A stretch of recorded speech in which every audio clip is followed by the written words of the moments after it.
First contact in the desert of 1952 would be a leap of assumption, because he had exposure to this subject for a great many years beforehand, and he simply was more involved in his school of philosophy and in trying to bring certain concepts to students before he got involved in the rest of this.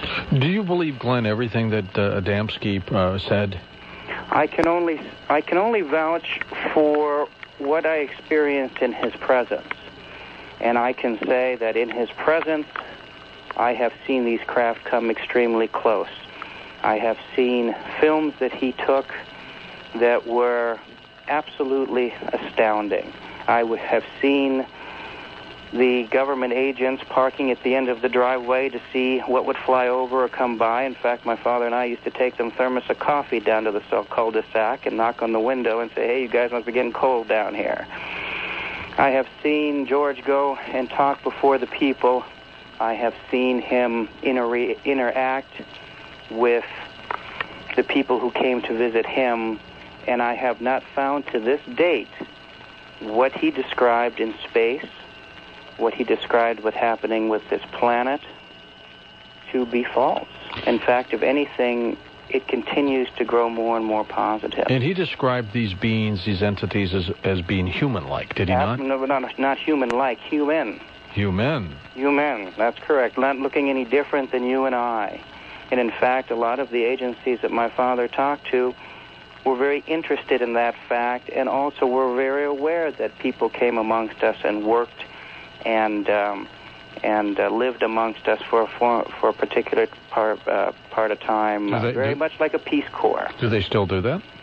They still do that, but they go to the areas of the world where they're most responsive to.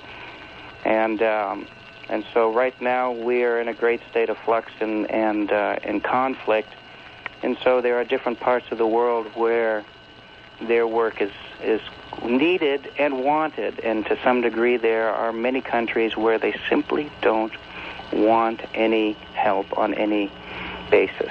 Do you believe that beyond the alien bases on the moon, do you believe there are alien bases here? I would say that would be a rather firm possibility.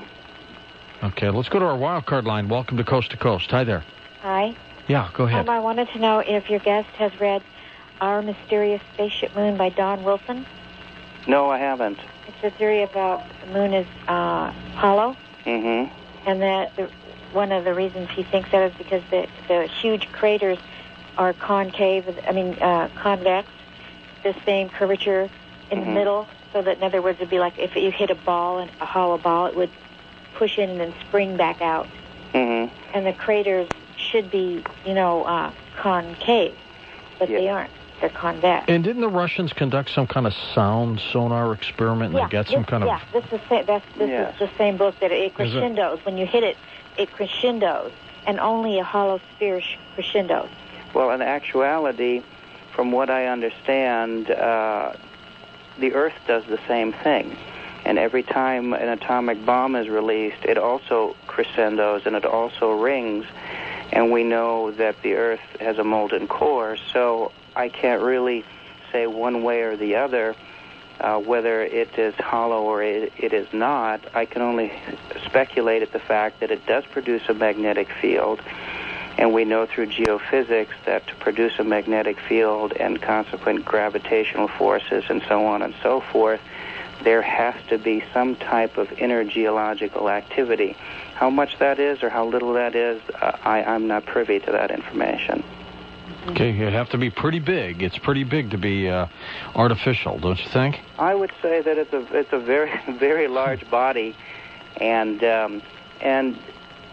one would have to wonder, if the rock core samplings and everything indicate, and the element samplings indicate that it's approximately as old as the Earth itself, there are still many theories that it came from the planet, that the Earth ejected it, or that it was captured, or what have you. But it does have a very geophysical construction and mass to it. If this, Glenn, is a black ops program, then disclosure may never come. I would not, and I think this is a very relevant point. I don't feel that anyone legitimately can expect our officials or someone, once again, who everyone wants to see is reputable, to stand up in front of them and say, well, listen, ladies and gentlemen, we have been pulling your leg for a while, or we have been keeping information from you, and so on and so forth, but now we're going to come clean. I think that Dr. Friedman, who I saw on your website and I've met numerous times, is quite correct with his assumption that this entire subject, or the collection of UFO data, was given greater classification than the Manhattan Project, and continues to hold that classification to this day. And that no one will stand up and admit that over a progressive period of time that everyone involved with this, and we still have members that are alive today, that we're partaking of this particular project to keep information away from the public. But one has to understand, we empower them to do that. We tell the officials we elect, and we ask of the military forces to defend us and keep us safe, and we tell our officials, you stand in front of us and tell me that everything's going to be okay, and you're going to take responsibility for everything and make it better, and we say, hallelujah, go ahead and do it. So we empower them, and if they feel that they need to keep certain things from us, then we have told them to do so. Do you agree with that? I necessarily don't. No, obviously I would not be doing what I'm doing today or for the last 40 years. But I understand. So you agree with disclosure? I agree that it should be made public, absolutely.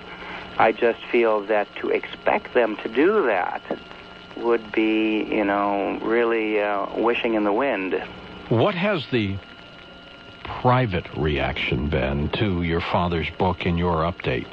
Not by the American public or the public at large, but by those in the know. I have received absolutely no negative input, none whatsoever.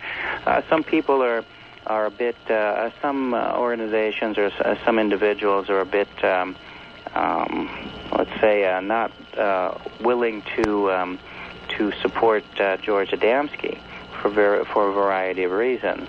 But then again, neither were they present for those experiences as well, and one can only stand upon one's 2 feet for what one has experienced themselves.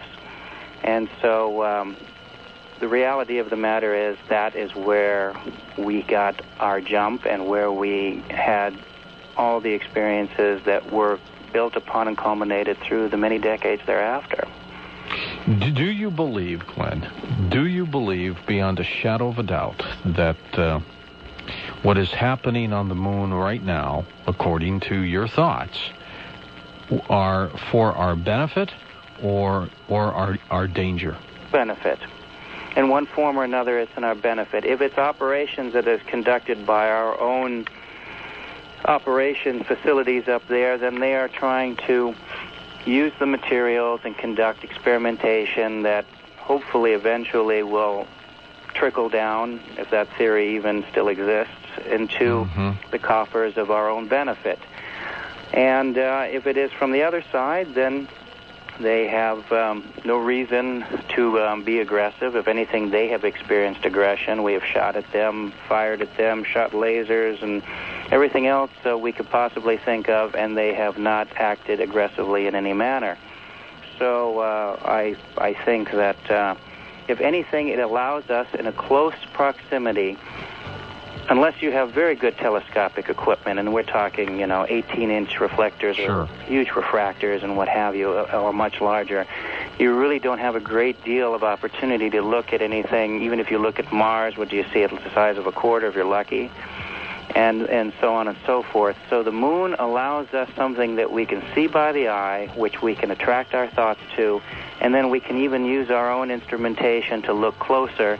And there are always a network of people with telescopes who will see something and call the next one in 4 or 5 states over to make sure that you don't get angular reflections and things like that. Glenn, if and when the Chinese get to the moon, You think they'll disclose what they see? Well, I definitely think that there are other political bodies and countries on this planet that